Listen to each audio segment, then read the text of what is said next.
Guys, this is Allison from Allykatkreations. Please like, share, and subscribe if you haven't done so already. And if you get a connect the dot, an epiphany, a mind-blown moment, new books to read, new authors to explore, please consider supporting my work. All the links are at the bottom of the description. I am still actively looking for work that I can physically do, and I have to work with kids per spirit. So that's been interestingly not fun. And I have to readjust. Oh, I have to show you this.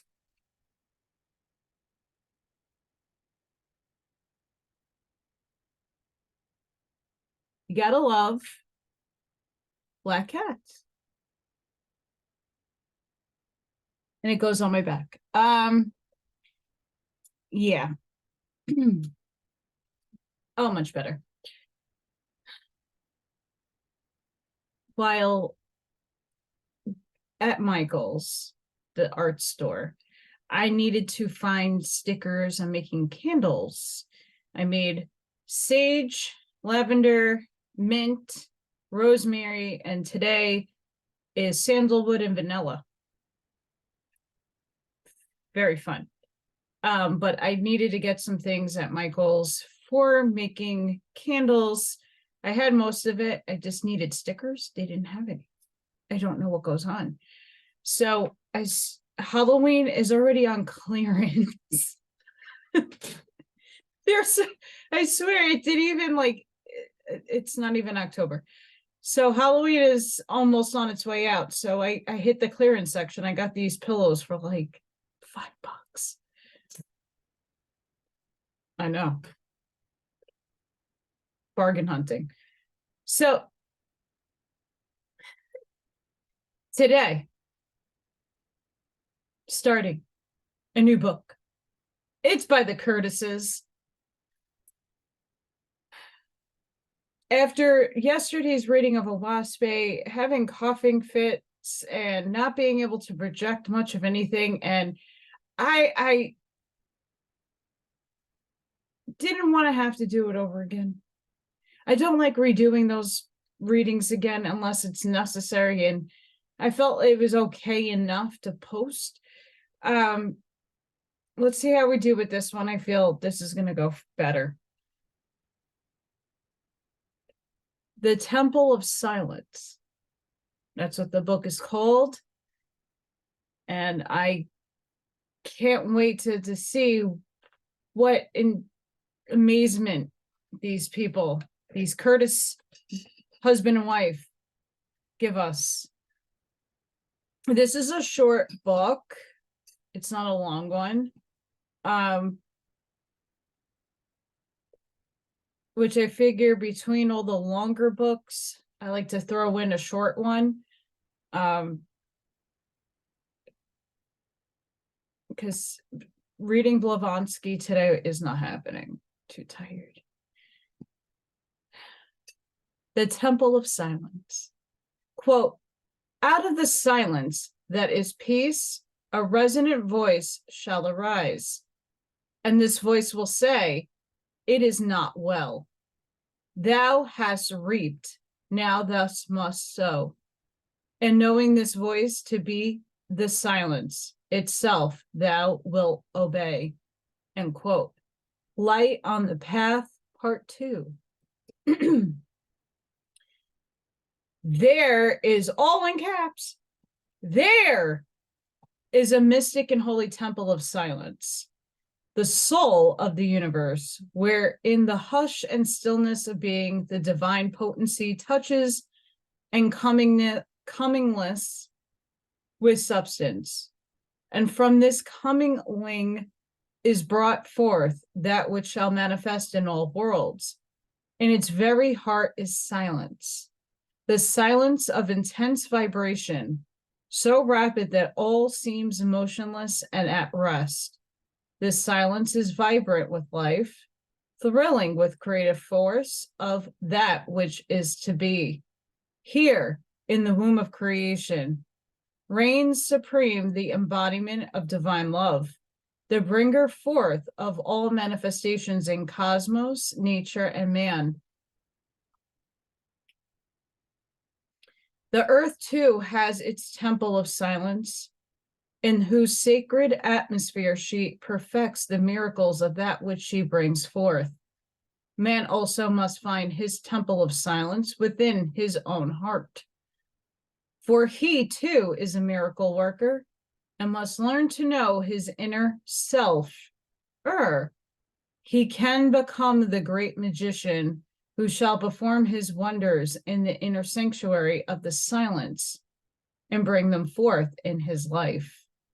But only when man's heart is turned from evil, when his mind is free from vile imagings, when his lips are purified from speaking iniquity, his ears closed to tales of slander, his eyes turned from the enticements of the senses, and his feet are shod with the everlasting understanding of the indwelling of the Christ. Only then can he don the glorious robe of his strength and fully enter the great creative temple of silence. But he must begin to knock at the door of this temple at the very beginning of his conscious striving for self-mastery, for this temple has many chambers, in each of which the aspirant will find help, encouragement, and strength to push on until the inner shrine is reached.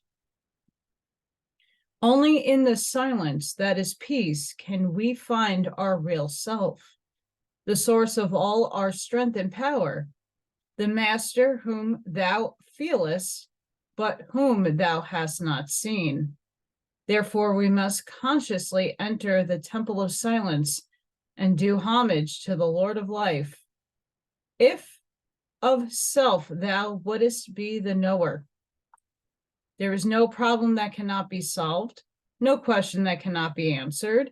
If we truly enter this temple of silence and ask for guidance, for here, before the altar of this inner temple, the All-Father will send his light direct into the heart of every true worshiper at this inner shrine. Only within the temple of silence can the within receive, grasp, and understand the wireless message from the Father Mother. Thus does the God within transmit the message to the outer consciousness, for the personal God within is the intermediary or ambassador between the impersonal, omnipotent Godhead, its earthly embodiment, the human personality. The spiritual atmosphere of the creative God consciousness, the real self of the universe, of nature and of man, may be likened to the air we breathe. The air belongs to alike, but it's ours only to the extent that we take of it from the universal supply. All men breathe, and the air supports their animal life, but only as man learns the laws of breath and consciously uses them does it become an important factor in his higher life, as well as in a more perfect physical life. So it is with the all-pervading divine essence. It becomes individualized in us only as we understand its laws and consciously breathe it into our lives. And because it is a divine principle, it contains all wisdom, all power, all life, and all love, and yields these forces to each heart to the extent that each correlates with it. Hence, it can no more be monopolized by any individual that can the air we breathe, for each has access to it. When we would enter the silence, let us think of a door opening slowly, smoothly, and silently. As it opens, see a radiant light pouring forth. As this light streams down the path, it reveals to us things of wondrous beauty, where before all was dark and desolate. We may have thought we were alone, but in this illumination, we now see the faces of our brothers and sisters, for they too are upon the path.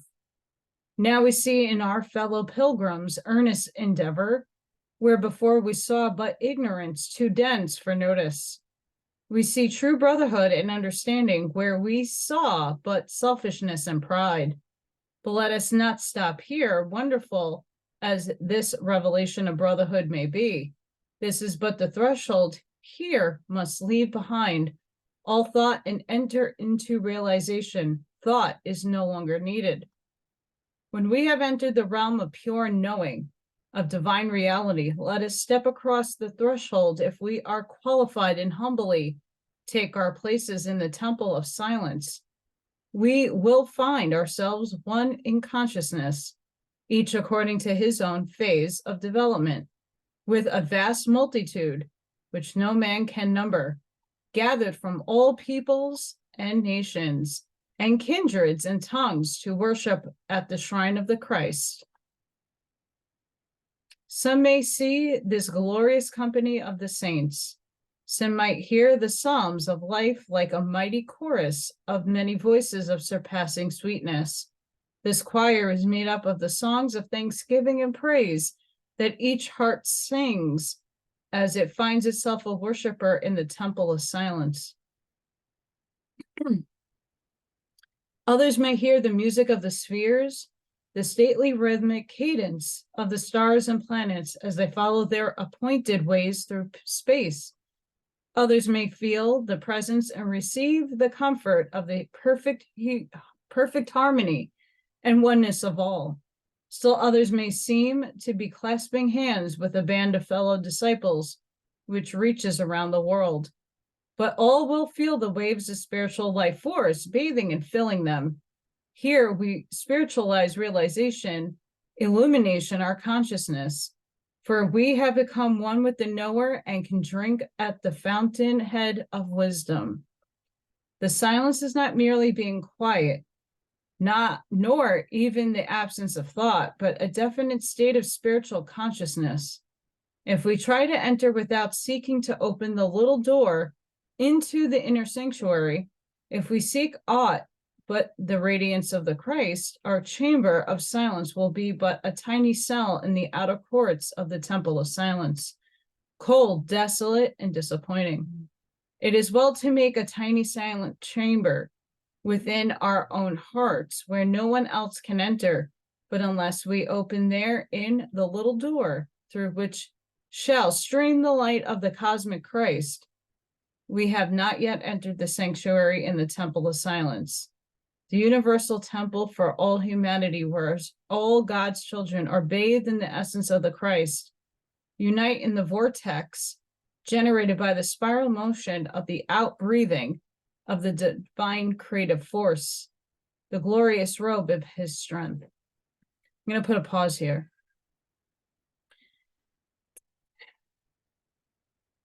Yes. The hardest thing, besides looking at yourself in the mirror and accepting who you are, is meditating without anything. And there's no perfect atmosphere unless you're in one of those created rooms where there is real, literal silence, and you're hearing your heartbeat and your blood flow through your body. It's creepy. Never been in one, but I was hard of hearing and had a lot of those kinds of tests. Going within and meditating is not easy for everybody. It's something you have to build strength and stamina and perseverance with. So just take that into mind.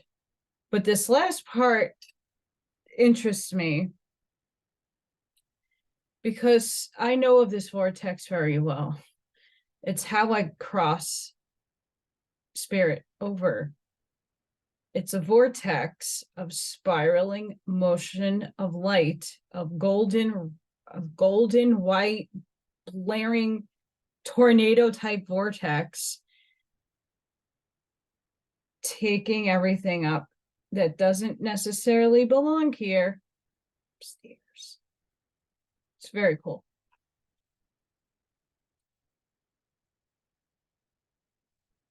This is the seamless robe which enwraps every true follower of the Christ and which must ultimately enwrap all humanity.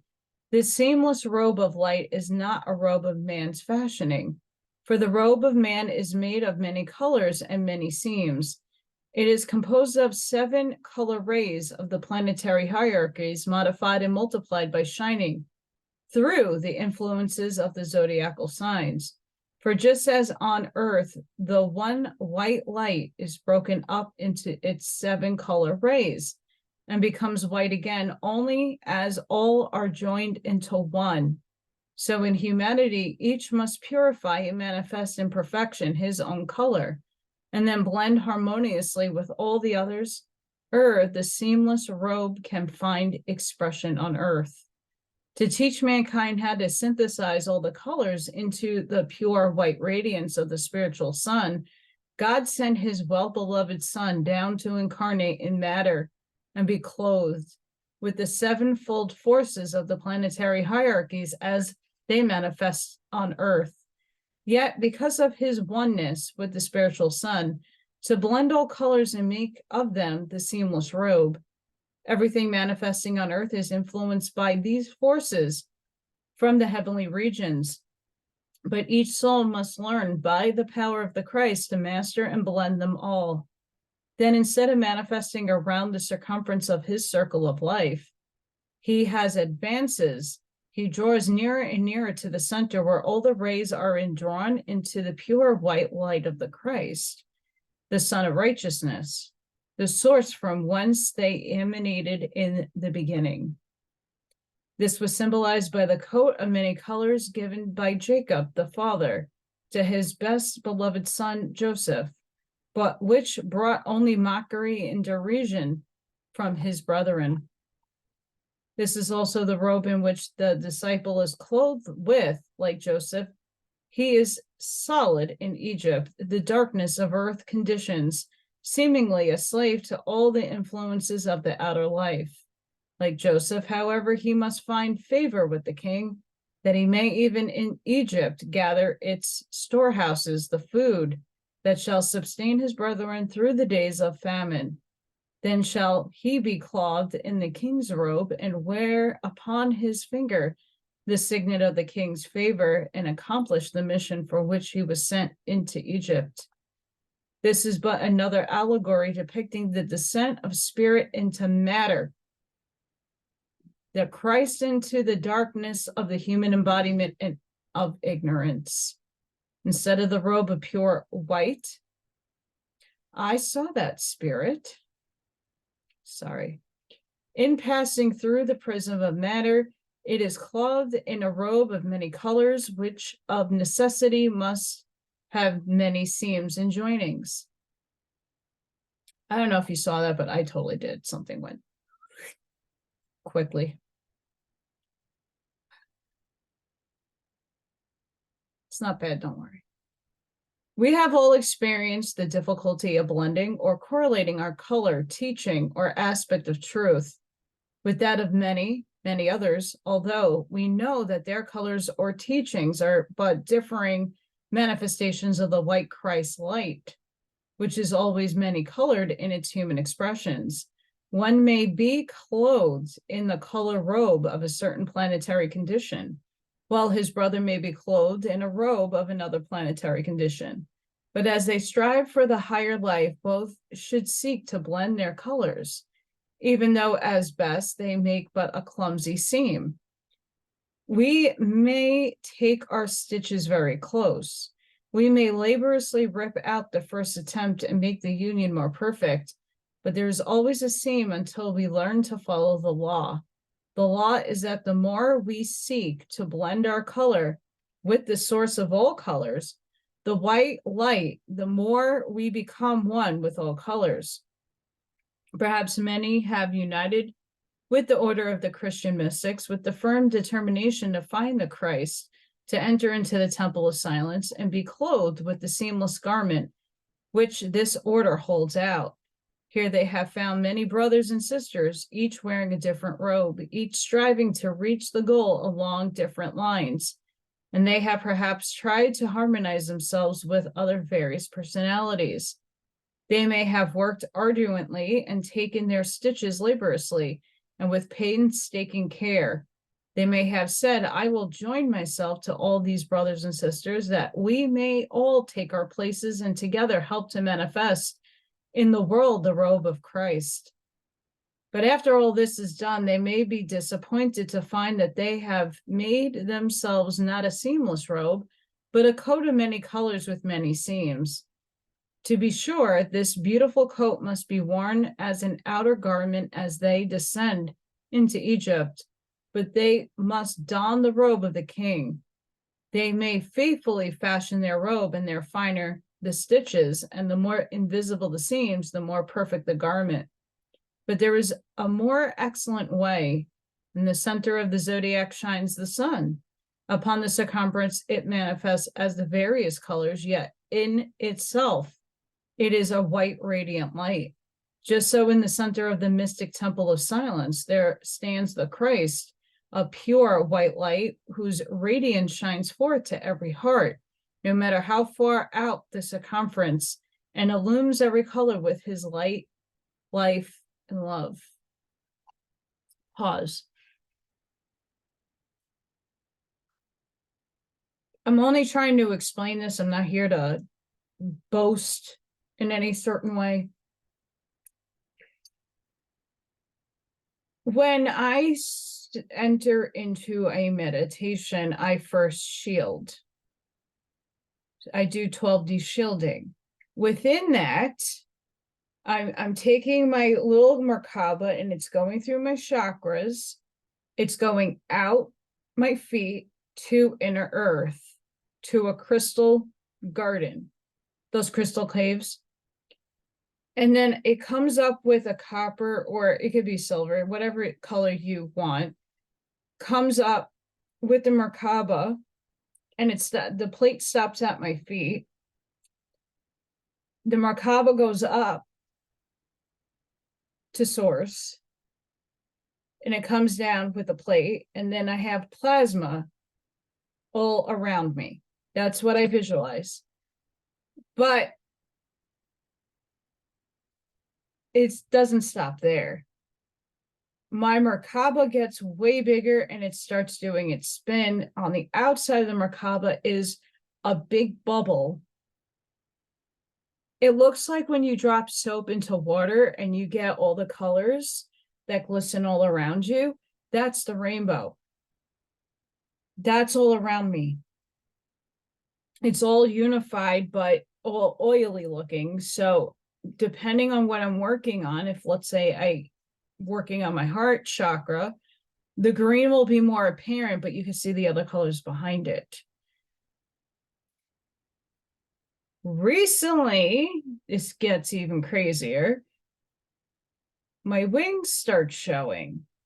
And as soon as my wings start showing, I get a blast of white light coming out of my crown. If you meditate and you are very visual, please put it in the comments. I would love to hear what you're seeing. And today, I don't know the shape name. It's like a 4-dimensional shape. I think it's a German name. It's like a cube, but it's not a cube.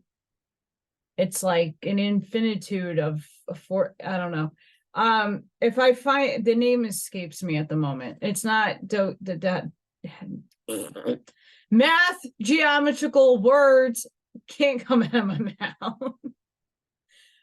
But I wanted to express that because when I'm reading that, like I'm actually seeing it as I'm reading it, and it's, you know, something that in meditation, don't have any expectations, because the things that I keep getting is, it just happens in my vision, in my mind.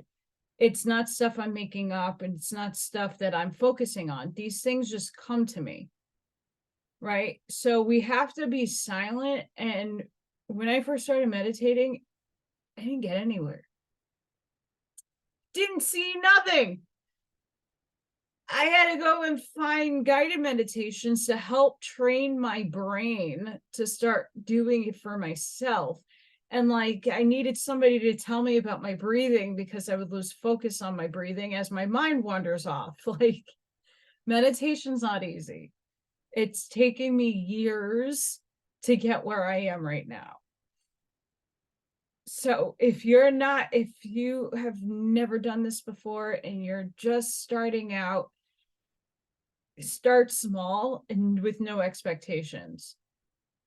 And those of you who are in advanced in meditation practices, write in the comments, try to help people, steer people. There's so many different types of methods, breathing. You could switch, hit your nostrils, you could do the dragon breath, you could do 3-6-9 breath, just deep breathing. There's just so many things you can do. And I know they're not really going into that here, but it's something to kind of put on the back as a note, as a side note. It's important.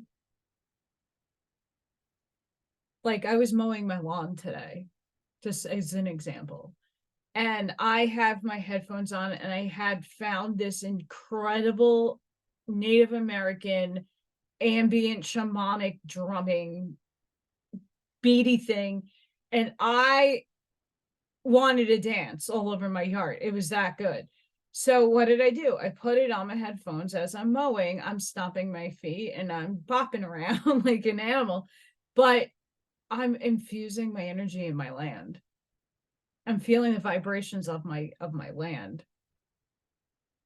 and I'm trying to be harmonious with it. And in many ways, that's really meditating as well, because I was zoned out. I was all in the moment. So don't get discouraged. I would have to say it's taken me at least 15 years to get where I am visually, where I don't need music. I like it, so I use it. But I'm very, very extremely visual. So all these things are happening to me, but I'm not expecting them to. It's just happening. So what is unfolding for you if you're a meditator? And if you are first just getting into this stuff is it's something to look forward to. It's a build up, but it's a beautiful one once you get there. And once these things unfold for you, it's very difficult to explain the profound feeling that you get when these things start happening. So I wanted to insert it there, because there's always a starting place, and it doesn't matter how young or old you are, just start. Create a place for yourself. Again, this is self-care that a lot of people, like, when people walk into my house and they see that I have I bought it for my birthday, a huge pyramid I literally sit in with all my gems. I have like I have 4 tables worth of like metaphysical tools and gems and all kinds. People think I'm crazy, but I do my best work on my meditation cushion because of my back. And the things that I get, create a space for yourself. It doesn't have to be as this is the first time I've actually had the intention of, when I bought the house, that I was putting in a meditation area for myself, like a little sanctuary for me. I also have a bean bag that I can lay on. It's like 6 foot. It's huge. It could be a bed too.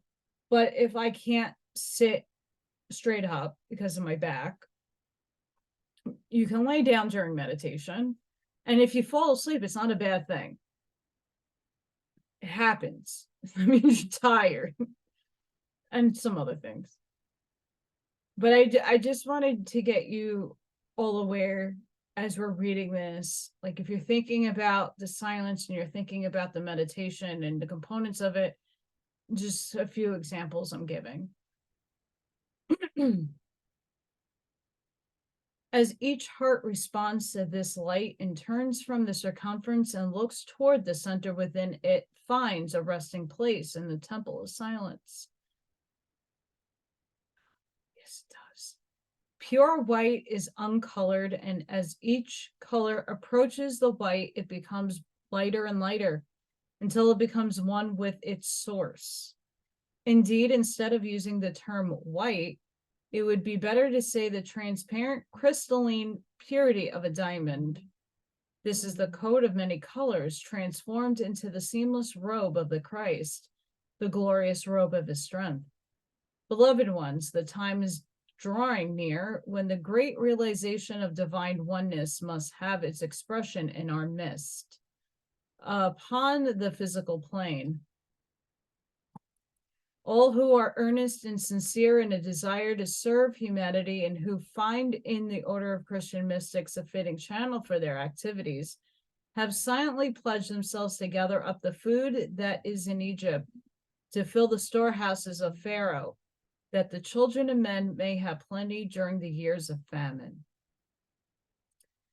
Ladies and gentlemen, we're on that cusp. We're here. It's why I do what I'm doing. It's why I'm putting out as much of my knowing to help others. Resonate with it or not, it's just suggestions. You don't need to resonate with it. Do find what works for you. But we're at this precipice where the more and more people are awakening, getting more aware, whether it be the political, the spiritual, the paradigm flip. People are starting to be cognizant that something isn't right, things are not right, and no one knows, each and every person starts somewhere else in developing themselves and understanding the greater picture. But we're here. That's why I chose this book. But remember, the great manifestation will not be to this order alone. There are many colors and many parts to the coat of Joseph, which humanity wears. Since colors shine through brothers as far distant in body, in habit, in thought, as the East is from the West, but these brothers have for ages had access to the temple of silence and have worshipped at the shrine of the Christ.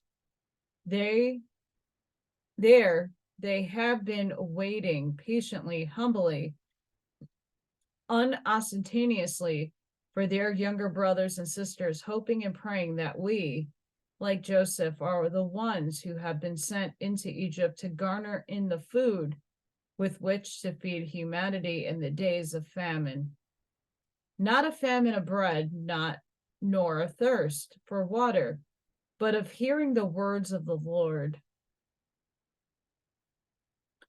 These elder brethren, who seem to have been favored in that they have remained apart from contact with the world in the seclusion of their temples and the fastness of their mountain retreats, and have not been sold into Egypt, have not developed their peculiar qualities, which it make it possible to live in Egypt and gather up the corn. But they are the one with us, ready to become helpers toward the establishment of the New Jerusalem. They are ready to give of themselves and all they have, considering first the kingdom of heaven and striving to establish a great spiritual center, which shall be a reflection upon earth of divine reality and the spiritual realms, the universal temple of silence.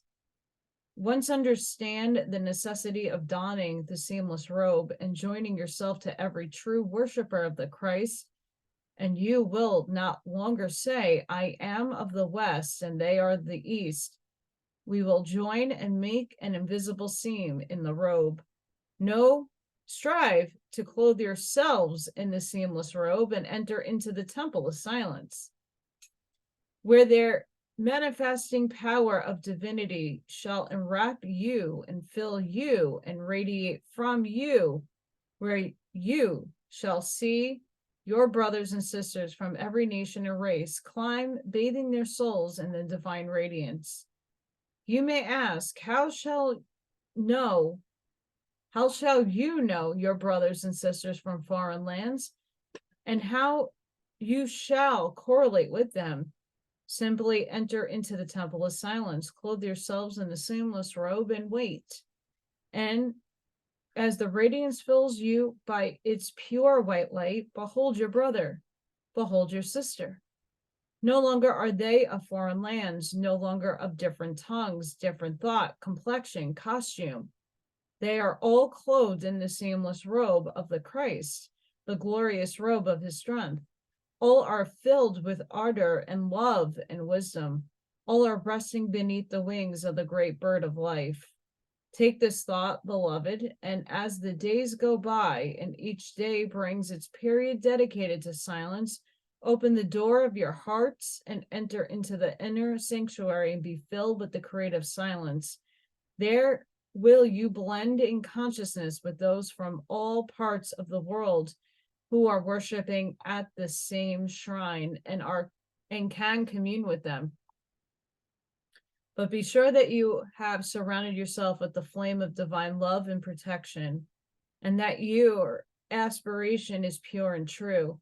For there are many false teachers in the invisible who will seek to enter the door of your consciousness, which you have opened to the higher worlds, and will seek to deceive, if it were possible, even the very elect. Therefore, pray ardently for discrimination and the guidance that is your birthright. Then you may fearlessly enter the temple of silence. Then you will know that while your brothers and sisters differ as children of men, they are not far from you, that they need to be separated from you in consciousness, even while upon the earth plane. For you have found the path and have entered the temple of silence. You have clasped hands with all. You have rested together under the seamless robe and are soul brethren. Beautiful. So beautiful. The great silence. Quote, the Lord is in his holy temple. Let all the earth keep silence for him. End quote. Habakkuk. The above text may well be used as a mantram by all students of the spiritual life. The Standard Dictionary defines a mantram as, quote, a formula or charm used in Hindu invocations, usually consisting of the name of some deity or a short address to him. As a charm, it comprises a definite formula set to an appropriate chant. The rhythmic waves set in motion by its incantation are held to produce certain given results, varying with each mantram, end quote. All words have back of them the power of their sound, number, and letters, and the ideas they express. But a mantram, in addition to the power of its separate words, has the vibratory force of the words combined in a certain rhythmic cadence, which gives the characteristic effect. In the above instance, we have all these requirements embodied in a mantram, which calls into activity the forces of the elemental powers of the earth. We speak of the Lord or the great law of divine love and recognize its embodiment, but both in the holy temple of nature and the holy temple of the human body. This formula includes a recognition that all kingdoms of nature, from the elemental forces to man, must work in silence and harmony with the great law, instead of setting up opposing vibrations of inharmony. But man has grown so far away from both nature and at one-ment with the great silence that ere he can correlate with them, it is necessary to awaken in him thought vibrations, which shall bring to his consciousness some conception of the potency and power which this mantram invokes. The great silence, which is so important, a part of the soul's unfoldment, must be studied and some understanding of its laws be grasped, or the more important steps can be taken. For even upon the physical plane, this law of silence is paramount. There is a great difference between being silent and entering the silence. For to the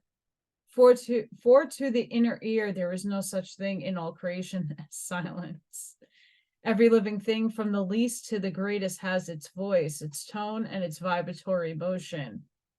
The very universe, with all its manifold creations, is continually singing the praises or manifesting the harmonies of the great law, not only in the footstool of God, our earth, and in those vast reaches where we are told the morning stars sing together, but also in the temple of harmony.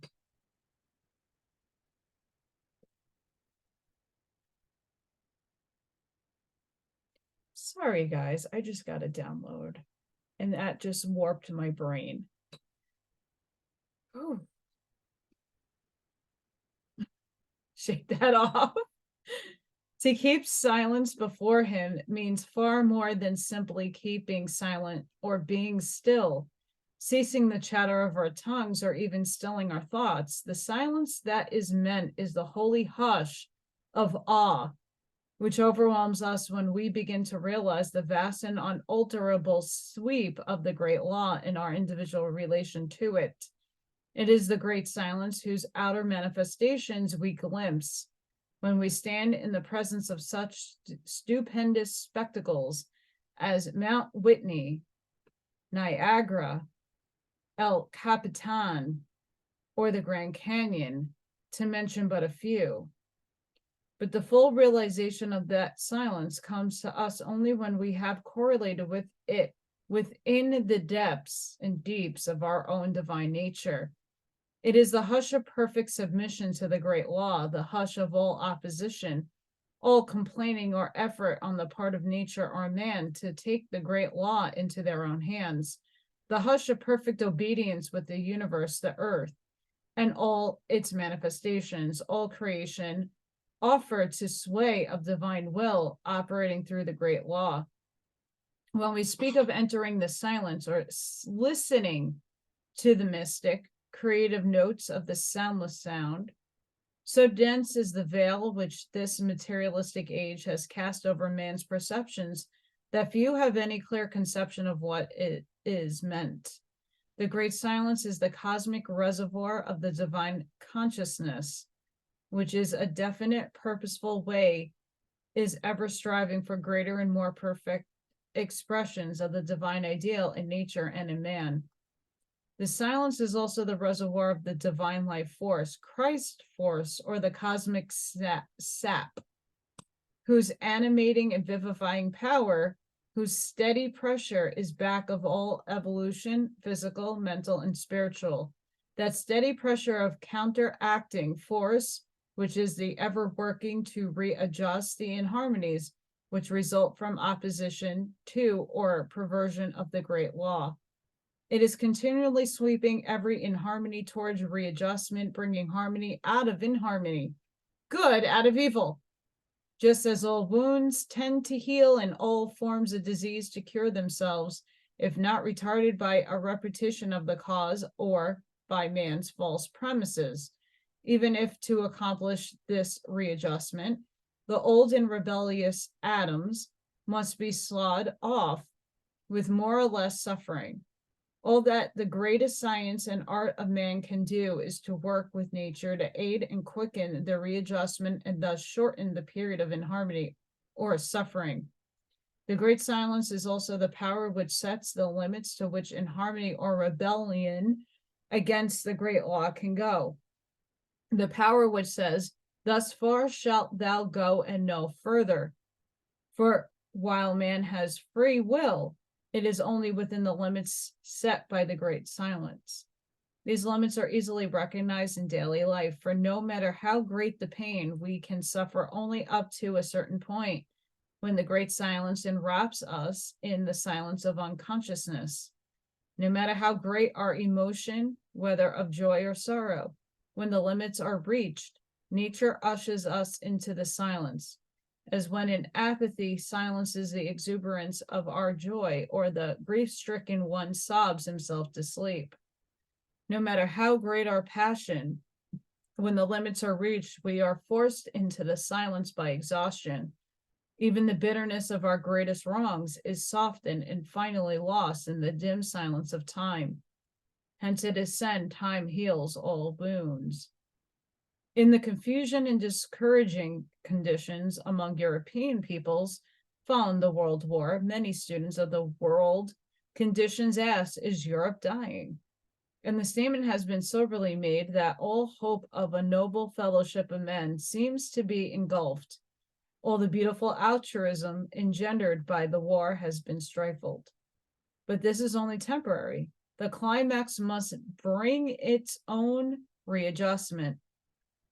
As mystics, we can help such world conditions best, not by an abundance of wordy advice, but by holding strongly and positively the optimistic thought that sorrows may endure for a night, but joy cometh in the morning.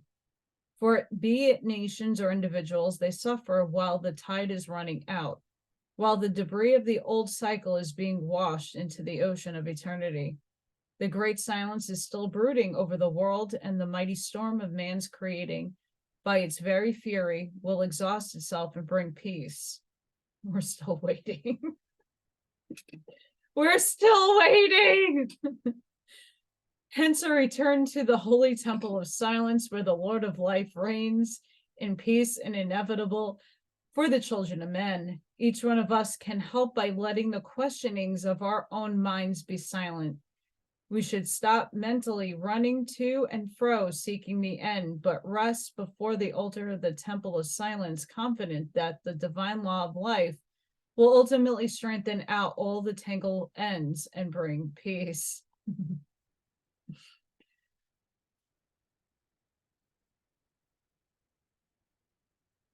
We're still waiting. I'm at peace. For right now. The great silence is the very essence of creativeness. It is the force of integration, which is ever checking and stilling man's conflicting storms of opposition, storms which are always disintegrating. It is an absolute hush, yet vibrant with life.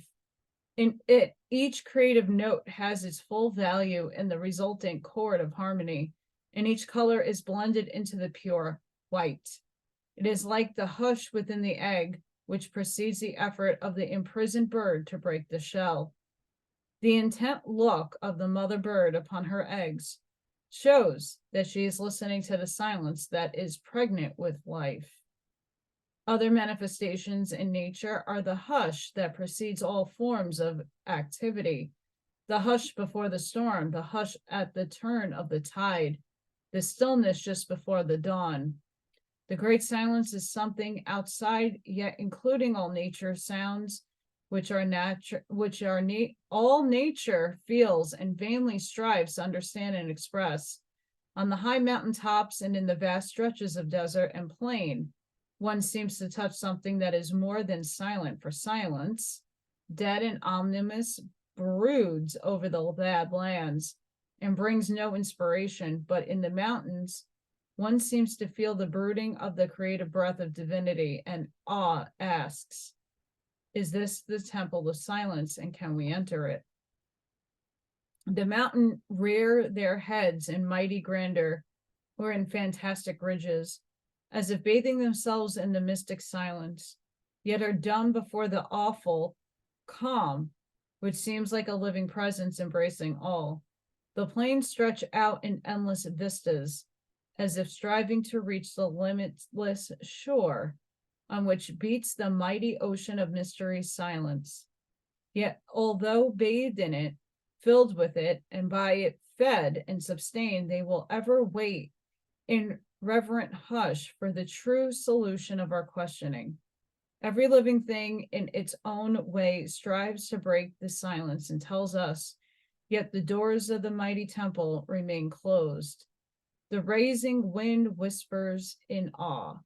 The tree beckon and pretend to know, or in fits of impotent striving, as if maddened by the elusive silence, they cannot break and lash to frenzy by the winds which whistle and howl through their branches. They beat and sway until suddenly they are quiet, and like a tired child, they are sobbing and wrapped in its comforting embrace. Yet the answer comes not. The musical brook overflows its banks and rushes madly through the valley, raising its voice, at first in a feeble wail, then to a mighty roar of protest to the great silence it too would break. Yet the great silence, before which all nature bows, remains like a beneficent overshadowing presence, untouched by nature's attempt to reveal its secret. To man alone, because he is made in the image of God and given dominion over all the kingdoms of nature, is granted the power to throw open the doors of the great temple and enter into the mystery of the silence.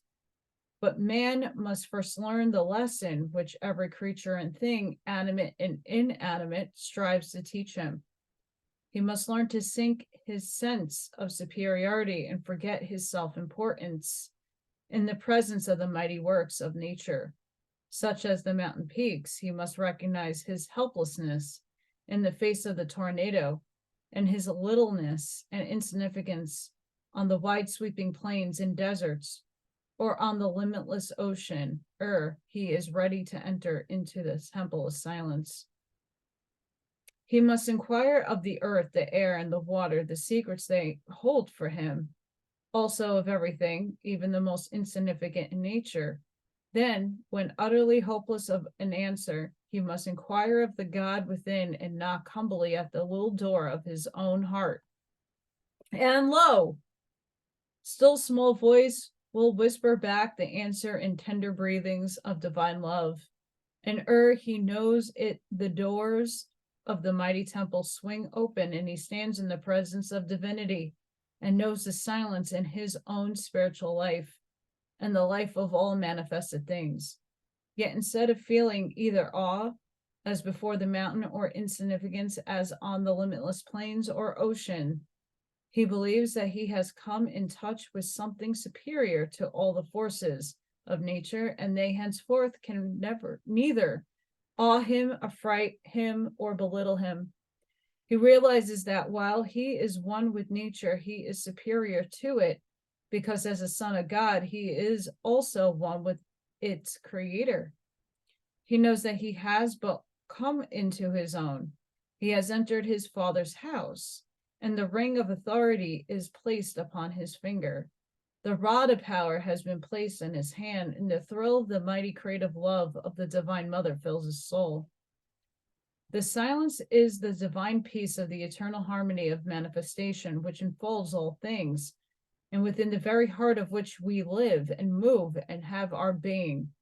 Hence, someday all humanity must touch its boundaries and realize that only within it can peace and rest be found.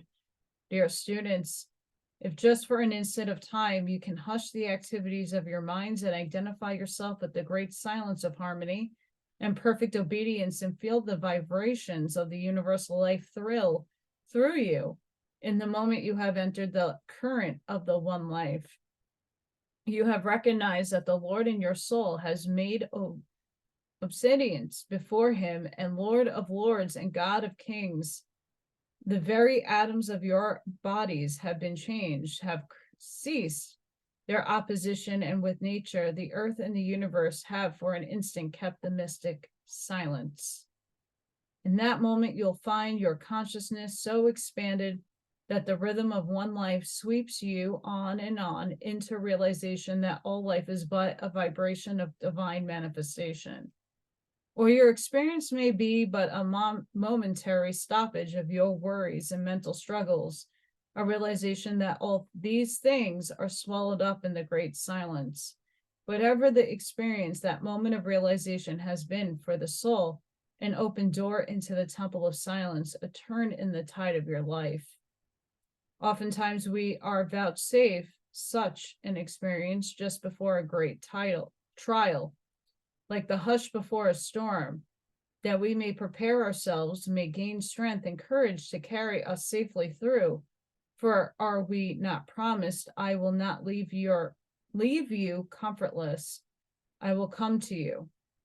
To use the mantra as an integrating and unifying factor in your life, there must be a realization of the spiritual oneness of all life.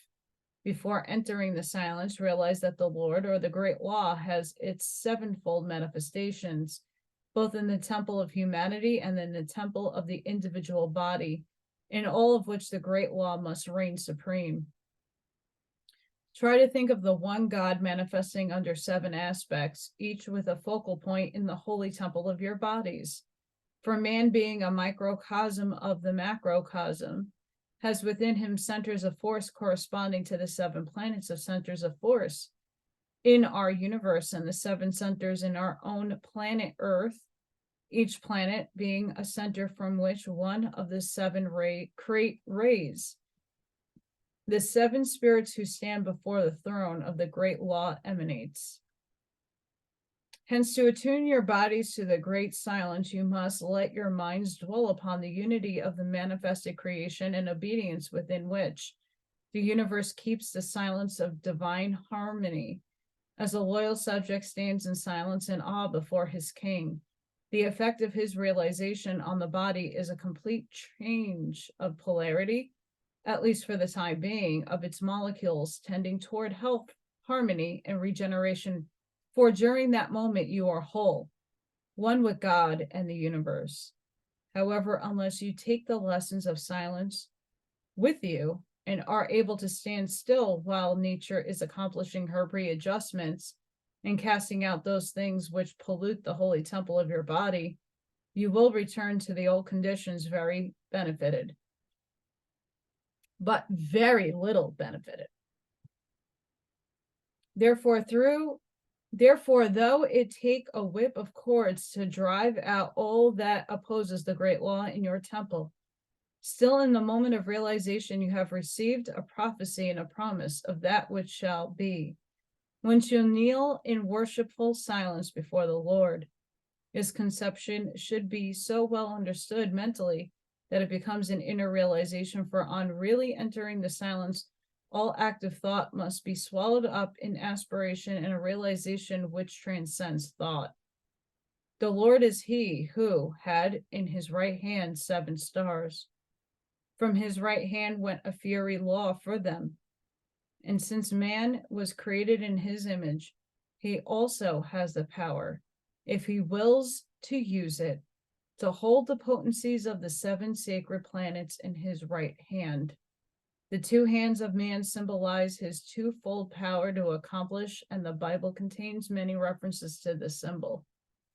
With his left hand, man must reach up and achieve spiritual victory and win mastery, while with his right, he must accomplish the divine will in the world of men, even as it is accomplished in heaven.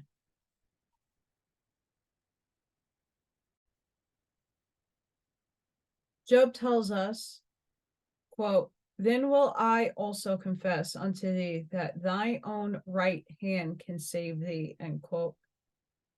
Quote, his right hand and his holy arm hath gotten him the victory, end quote.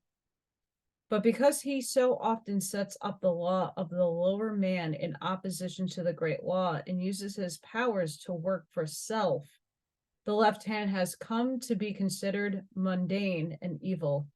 But it is only evil when with it man perverts the great law in its earthly manifestations. Hence the gospel injunction, let not thy left hand know what the right hand doeth, lest the left hand pervert the magic powers of nature to its own selfish purposes. Out of the great silence, the universe builds for itself a 4-fold foundation: stone, square, solid, true, and upon this all manifested creation rests. The earth in its silent workings illustrates the 4-fold lesson of obedience, patience, persistence, and victory over all obstacles.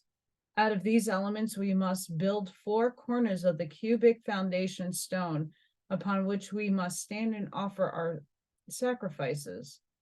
If in the first steps we find it but a stone of sacrifice upon which, like Isaac, we are bound hand and foot, upon which we seem destined to be sacrificed by Father Abraham, the Father in heaven. Nevertheless, if we keep the silence, we will soon find that there is a ram caught in the thicket, which shall be sacrificed for us. The ram, or the sign of Aries, which rules the herd, symbolizes our intellectual misconceptions of the Christ and the great law, whose powers, horns, we have permitted to become inoperative by being entangled in the thickets and underbrush of earthly and materialistic concepts. I'm an Aries. Sun. As soon as we are willing to listen and obey our Father and be taught of God, willing to allow our preconceived opinions to be sacrificed to a wider and fuller comprehension, we find we do not have to suffer and be sacrificed ourselves. The Christ force, the essence of the one light of the universe manifesting through us, is sacrificed whenever we fail to keep the great silence of love and harmony and permit it to flow unimpeded through us, because we have created all sorts of impediments to the manifestation of life, health, and happiness. But once glimpse the light of the mystic Christ, and we will see that all those things are but cords which bind us, that the stone of sacrifice is not for us, immortal sons of God, except as long as we need to lie there in the silence, that our loving Father does not intend to sacrifice us, only to teach us obedience to the law, while the fires of karma consume the cords and set us free. Then we will find that through the silence we have learned that the stone of sacrifice has become the foundation stone upon which we now joyfully stand upright and stretch up our left hands, grasp the forces of the planets, and manifest within us the power of the God in whose image we are created. And with our right hands gain the victory in our outer life and distribute to our younger and less evolved brethren the blessings of wisdom we have gained. Only when we reach out our left hands and recognize our heritage, that we are God's ambassadors on earth, can we really enter into the great silence and utilize its potencies and powers for ourselves and our fellow men and the lower kingdoms. No seeker ever since the great silence, even for a moment, who did not find stealing into his own heart the stillness of the dawn of a new day of life and service. The great silence is ever striving to manifest its harmony and express the sum of life through us. But so often we strike notes that are not in tune, chords of ambition, self-aggrandizement, or discouragement and despair.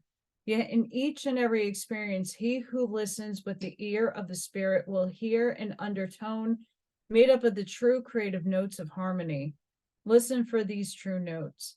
Pick them out from among the chords and let them sing to us of the divine love of truth, which we are striving to manifest, which we can hear when we keep the silence in our holy temple.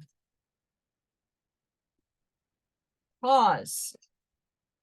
And I know this is a little long, but quick.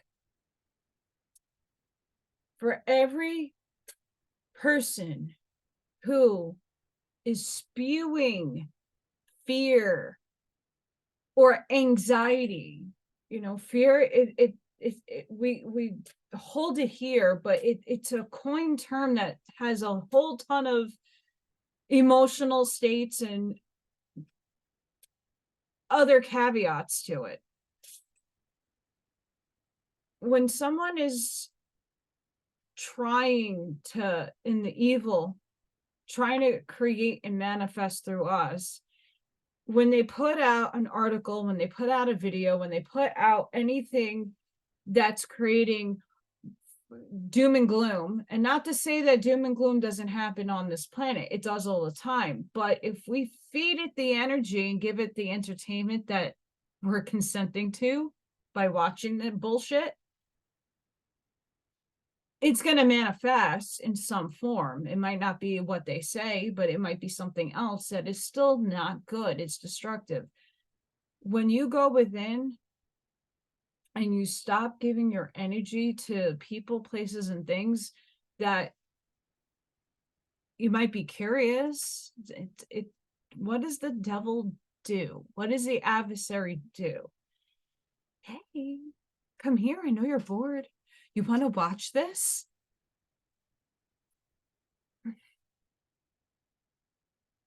You know what I did most of my day? I woke up because I'm either allergies or getting under the weather. I'm taking care of myself. I mowed my lawn. I did a lot of meditating doing that, but I went in my hot tub because my back is killing me. And I meditated in there. And then when I got done out of the shower and went on my couch to try to read, you know what? I put on another meditation. I did more meditation. Today was the day of meditation. Then I made some candles. And after this, I'm going, as this uploads, I'm going to make more artwork. I'm not feeding these entities manifestations. So I'm hoping that many of you do and start doing the same. When it comes to fear and gloom and doom and things that will upset the masses and put everybody into chaos, rise above that. They create through you. And most of these people that do these things, they are not even aware that they're being used and puppeted. That's the big difference. A lot of these people go in with their heart space thinking they're doing the right thing by whatever, giving their alert system to everybody. Oh, this is going to happen on this day, blah, blah, blah. Right? And it puts people in a fear boat, anxiety. It puts people in a state of mind that is not healthy for something that could or could not happen. Everybody is like date predicting. Just leave it alone. Who cares? Stop caring. Live your life. That's what is asked of you every day, is to wake up and live your life. You have to do it anyway. Why are you allowing something to stop, halt your thoughts and take them over? That's what an evil thing does. Transcend it. To grow spiritually, we must grow as the flower grows, unconsciously but eagerly anxious to open its soul to the sun. For the flower grows because it keeps this great silence. It does not resist or oppose the stream of the one life, nor strive to find some shortcut to blossoming time that will enable it to avoid fulfilling the law of growth. It simply reaches out, root, branch, and leaf, with all-absorbing desire to let the one life fill it and unfold its latent possibilities. The great silence is a part of its being, and it has but one great desire to unfold and manifest the one life to perfection. But man has many desires, and since he has free will, he must choose between following the guidance of the higher self and following the desires of the lower animal self. He must voluntarily choose if he too is to manifest to the fullness of his being the one life. But he must do this because his own free will, he desires and wills it above all else. Desire it so powerfully and tenaciously that desire is transmuted into will. In short, he must consciously choose, and by the power of his will, do that which the flower does unconsciously, obeying the will of the group soul. Only the soul who can be still and find its strength renewed in the creative silence can conquer in the last great battle.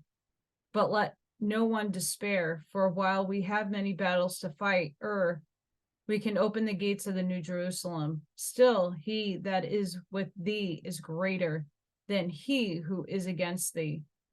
For that which is against us is the confusion and unrest of man's opposition and perverse refusal to let the great creative silence work through him.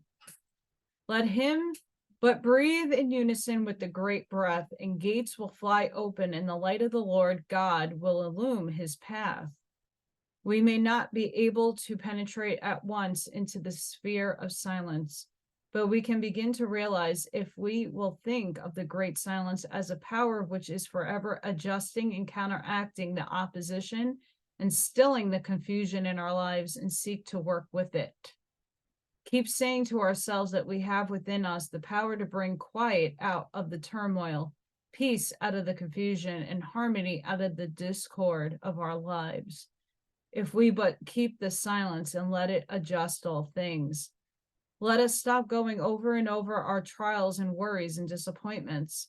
Let us stop going over in our minds the battles we have fought or those we think we will have to fight. Stop trying to straighten out the lives of others. That's it.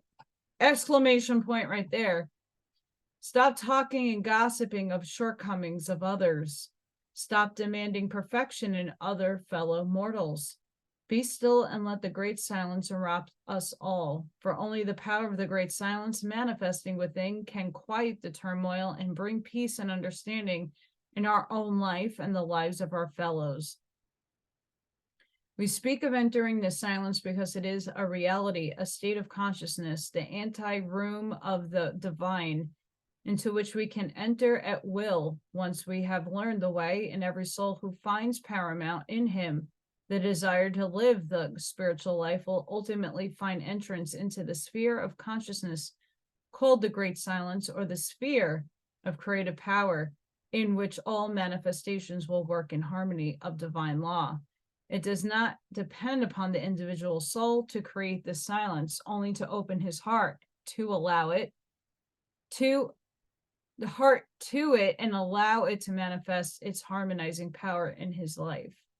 The great silence manifests not in a taciturn refusal to talk or laugh or be happy, thus add to the world's unhappiness, but it manifests a larger, greater pose, a greater patience, a greater power to meet our temptations, trials, and troubles with self-resistance and in silence.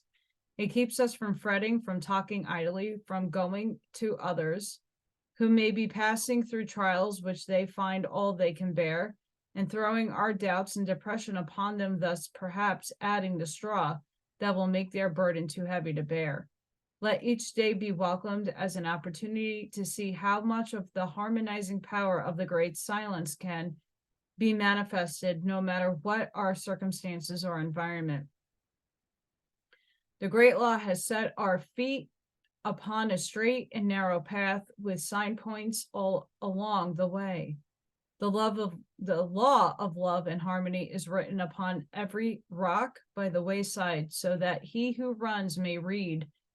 There are hands always reaching out to guide us, and angel visitants gliding along beside us, unseen yet ever whispering words of cheer and comfort.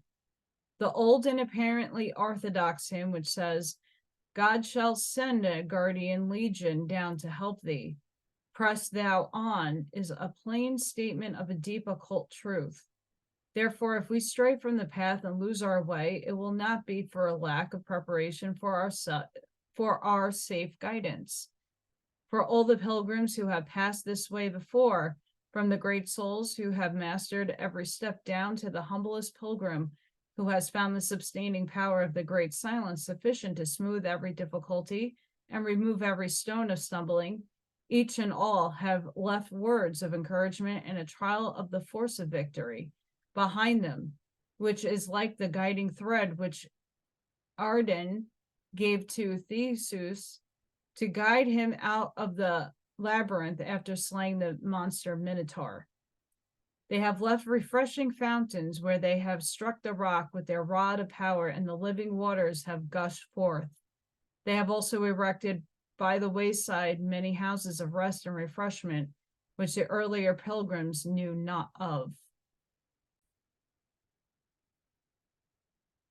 The order of Christian mystics is such a resting place, a house of refreshment, where the laws of the path are freely given to all pilgrims who stop to inquire, and where its teacher stands ever ready to guide them along the narrow path, accompany them through the dark, deep chasms of the up steep hillsides, wherever their paths may lead, if only they draw close to faith and love.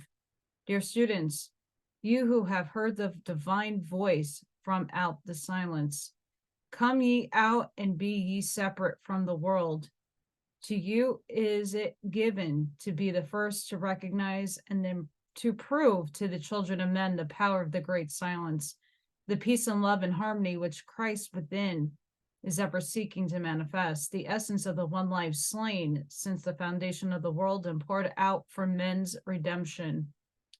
The day of achievement is dawning. The great cry of the Lord God has gone forth.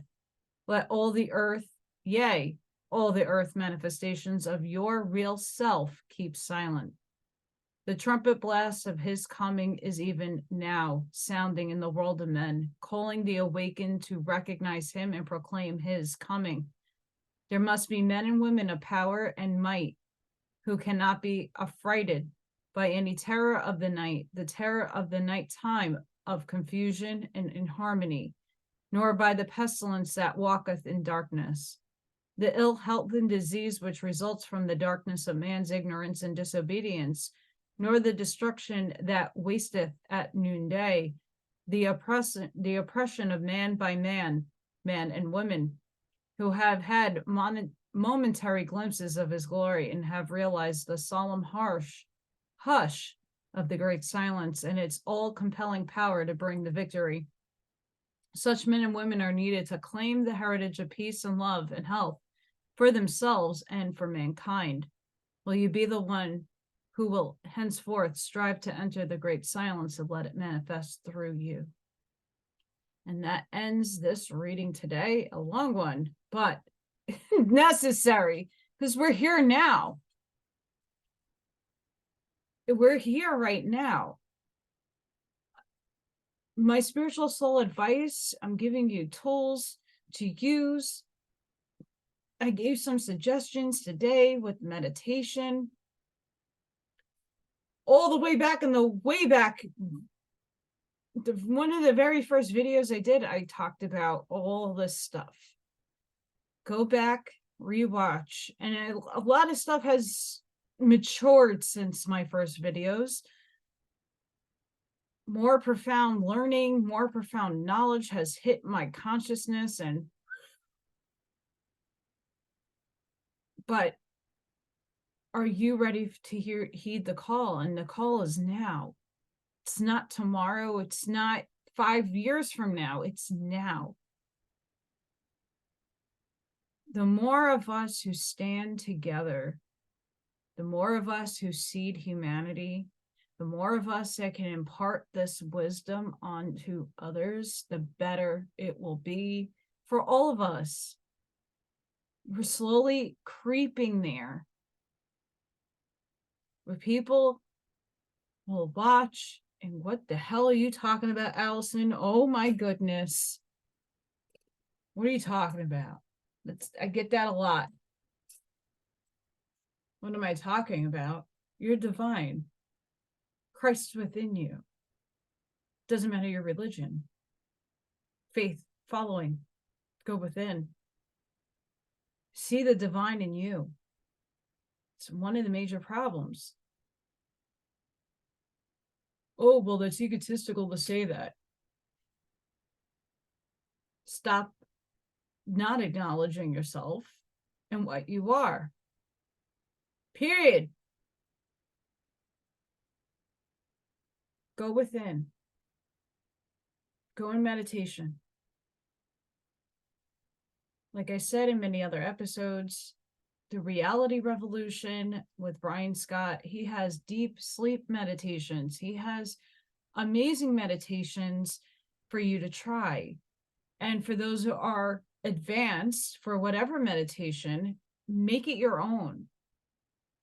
So if they're doing affirmations or they're doing certain words that you're not resonating with, make it your own. Rewrite what they're saying in your mind as they go. That's what I was told to do for my own self, to empower my higher self to go, okay, that we already tackled that. Let's, whatever someone's guiding you to say or guiding you to vision, Well, what happens if your happy place is a cave and not a dark room where all your guides show up? Do the cave. If you are somebody who likes to ground by the ocean and you're visualizing the ocean, I visualize more than two things at the same time. Like I do my ocean grounding and then I go into my forest to do more grounding before I even open up myself to anything that I want to explore. It's all up to you. So do some fun work. And if that just listen to binaural beats, listen to shamanic music today, I was like having a blast, even though I was in a lot of pain, mowing my lawn.